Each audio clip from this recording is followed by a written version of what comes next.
On the previous video, we showed you how to scratch coat this wall here. Talked about all the preparation and why I was doing what I was doing. And of course, on this video, I'm going to show you more in detail on rendering over this painted block. So the tactic, the strategy I've went for is SBR painted over it, and definitely giving it a hell of a coat here. I want to make sure it's well covered, and also the other part of this strategy is I'm going to put some SBR in the mix. So some of you are going to ask, why am I not scudding it? If you take a wee look over my shoulder there, the ground is completely clean, it's finished, so scudding isn't really a great option. Again, we pick and choose our battles according to the job, you know. The block here still has plenty of key in it also. So the answer to that is, obviously I can do scud coat, that's not a problem. I know the ratios, we have videos on the ratios. Really, just to answer your question, why do we not scud coat? Again, you gotta pick and choose your battles. This one's completely clean all around. The mess is gonna warrant more hassle. It's not like it's red brick. I'm trying to help kill suction or bind in any loose wobbly bricks and blocks. It's painted block, and the SBR is gonna be more than enough to help hold my render, especially as we have some SBR in the scratch coat as well. Another quick thing about the SBR, obviously we're in the winter at this time, but you know, it could be summer when you're doing your project, your DIY project, or you know, maybe you're doing a job at home or whatever it is. It should never really paint too far, because SBR tends to, it's not like PVA, it doesn't want to go tacky, it just wants to dry. Like, it'll go wet to dry in seconds, you know, there's 5 little stage in between. So you want to be applying your render, your scratch coat over the top of this as it's wet, so that you know it's all setting together. Again, not so bad as we have some in the mix. I know I keep saying that, but that's the beauty about this. You can add it to your mix as well.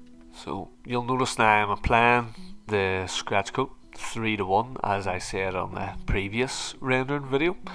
And what I'm doing here is I'm really pushing hard. I'm really exaggerating it here. I'm definitely trying to press that stuff into every nook and cranny into the blocks. As you can see, all the wee black dots, they're all wee slight voids, wee holes in the concrete, which has been made like that on purpose, guys.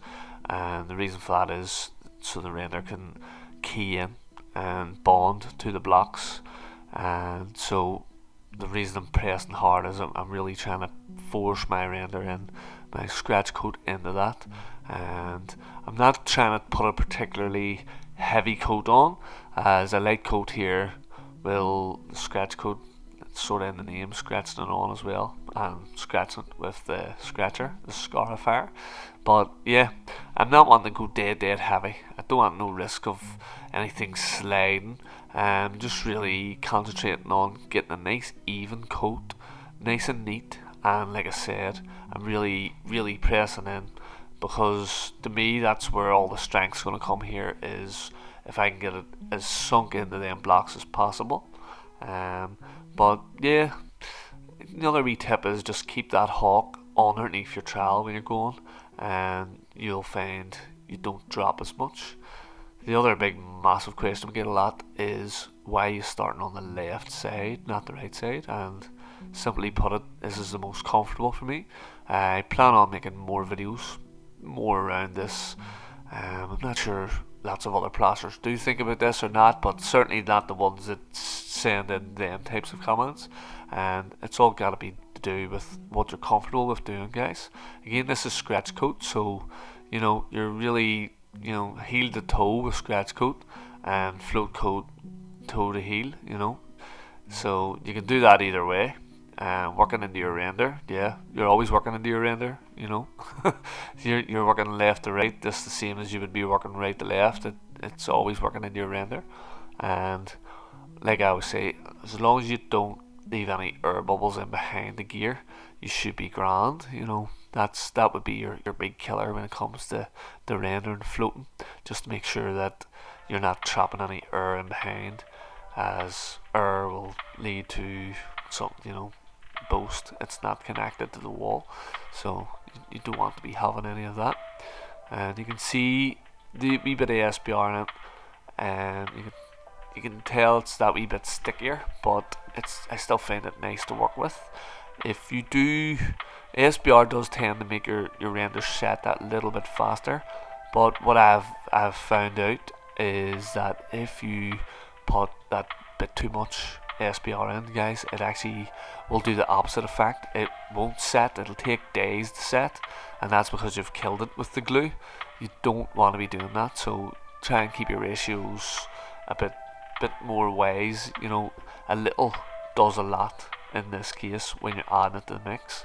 Yes, I've painted it on pure, but that's a different thing than mixing it through your mix, because if you mix that amount through your mix, it's more like an adhesive than a cement then as well, so the cement won't set because of the SBR.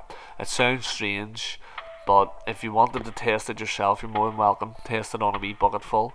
Mix a bucket up and put a whole pint of SBR in, and I guarantee you it will not set very quickly.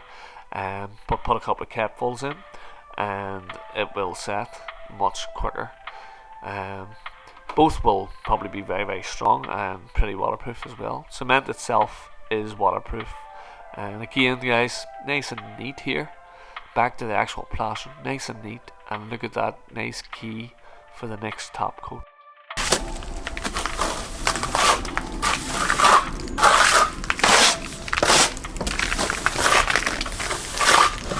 So, the reason I didn't scratch right over to the paint, one, it didn't have the floor covered, and two, it's good to, don't cover that, and then when you're painting the rest of your SBR, you know you've got it covered, like so. And again, when I've coated that, I know it's all covered. That's the joint covered. As long as you don't spray it over the top. If you spread it over past it, you're going to miss a bit with the SBR then.